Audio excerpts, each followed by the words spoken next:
Assalamualaikum warahmatullahi wabarakatuh. Perkenalkan, nama saya Sofri Lutfia dari Prodi Sistem Informasi, Fakultas Sains dan Teknologi Universitas Ibrahimi. Baiklah, langsung saja di sini. Video ini dibuat untuk menyelesaikan tugas UAS dari mata kuliah Analisis dan Perancangan Sistem dengan dosen pengampu Bapak Ahmad Humaidi, Magister Komputer. Dan di sini saya akan membuat perancangan sistem dengan tema pendaftaran santri baru. Saya menggunakan aplikasi Bizagi Modeler yang di sebelah sini. Dan di sini tampilan dan isi dari Bizagi Modeler seperti ini. Isi dari Bizagi Modeler. Tetapi saya sudah membuat perancangan dari pendaftaran santri baru tersebut. Di sini ada beberapa tahap. Ya, saya akan menjelaskan tahapan dari awal sampai akhir bagaimana pendaftaran santri baru tersebut berjalan. Yang pertama di sini, santri baru yang ingin mendaftar wajib menuju Kamtib untuk pengambilan kartu antri untuk pertama kali. Dan jika belum dipanggil, maka santri baru harus menunggu sampai nomor antrian dipanggil. Ya, di sini. Lalu setelah itu, kita langsung ke tahapan kedua, yaitu ke tahapan scanning. Di sini, di tahap scanning ada cek hasil rapid antigen. Ya, di sini, apakah ada masalah atau tidak? Maka jika ada masalah, maaf, santri baru ini harus dipulangkan. Dan jika tidak ada masalah, kita langsung kepada tes urin. Ya, di dalam tes urin ini terdapat subproses yang sudah saya buat. Ya, ini adalah subproses dari tes urin. Di sini, apabila santri baru berjenis kelamin putra, maka hanya melakukan tes urin anti narkoba. Setelah itu menunggu hasil tes narkoba.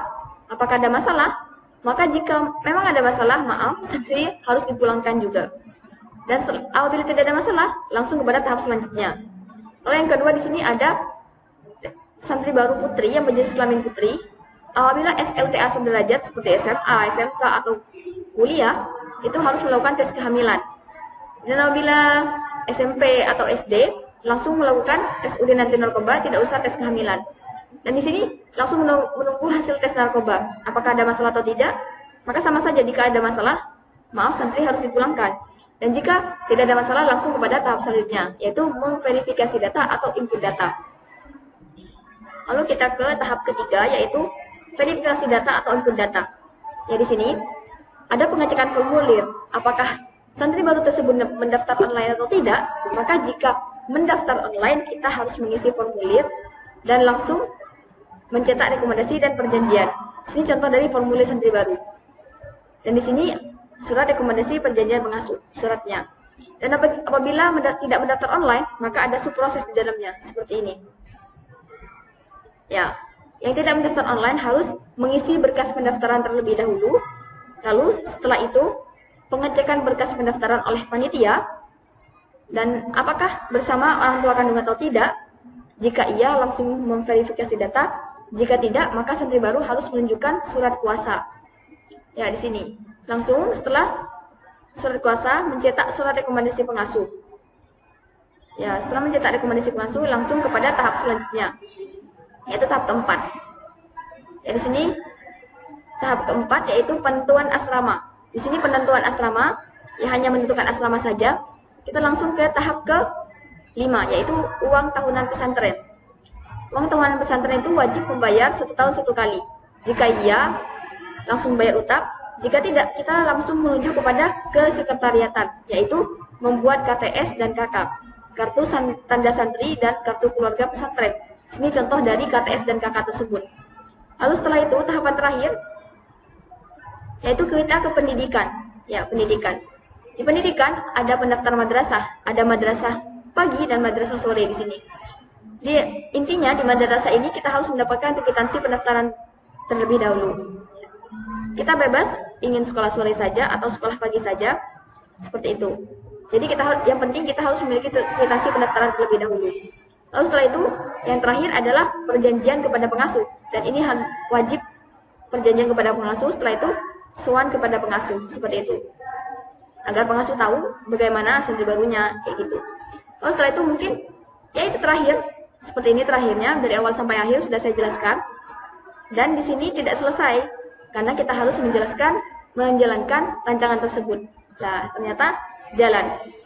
Setelah itu, setelah berjalan, kita langsung mengatur time analisisnya. Kita analisis di sini, saya akan memberi target maksimal untuk santri baru yang bisa kita layani itu 50. Jadi kita tulis 50, kita langsung klik OK.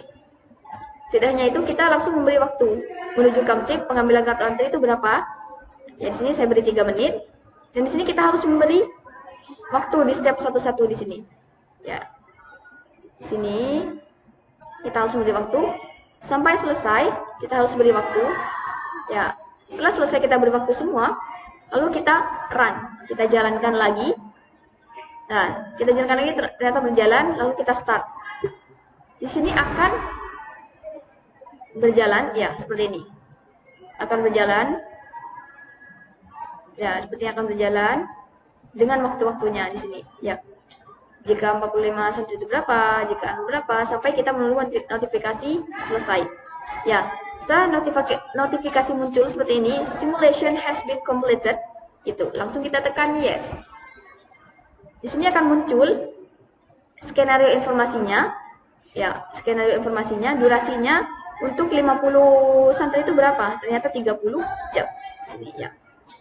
Ya di sini prosesnya bagaimana pendaftaran santri barunya, menuju kamtip kita bisa tahu 3 menit, dan jika belum mengalami kita berapa, menunggu antrinya itu 20 menit, cek hasil rapid antigennya saya kasih 40 menit, di sini 40 menit. Di sini pencetakan formulirnya 10 menit, mengisi formulir 15 menit, mencetak rekomendasi dan perjanjian 10 menit, 40 menit untuk asrama, membayar utap 20 menit, membayar utap 30 menit, membuat KTS dan KK 20 menit, mendaftar madrasah saya kasih 5 menit, 15 menit, perjanjian kepada pengasuh 20 menit, dan sowan kepada pengasuh 20 menit di sini. Dan di sini adalah maksimal santri yang dapat kita layani, ya di sini. Jadi perharinya kita bisa tahu di sini, ya di sini. 3 hari, ini 2 hari, 15 menit, ya. Kita bisa tahu di sini total time-nya yang harus kita tahu, maksimal time-nya, minimal time-nya seperti itu. Sini insert completed seperti ini. Jadi kita memulainya kapan, minimalnya kapan, maksimalnya kapan seperti itu, dan total waktunya kapan gitu. Di sini totalnya 2 hari, 14 menit dan 50 menit seperti itu. Ya, mungkin hanya ini yang dapat saya sampaikan. Mungkin video ini kurang dari kata sempurna, dan semoga bermanfaat untuk kalian semua. Dan semoga kalian juga bisa paham apa yang saya jelaskan dari tadi, karena saya juga sama-sama belajar di sini. Saya harap kalian bisa enjoy dengan lihat video saya, dan mungkin sudah cukup penjelasan dari saya. Wassalamualaikum warahmatullahi wabarakatuh.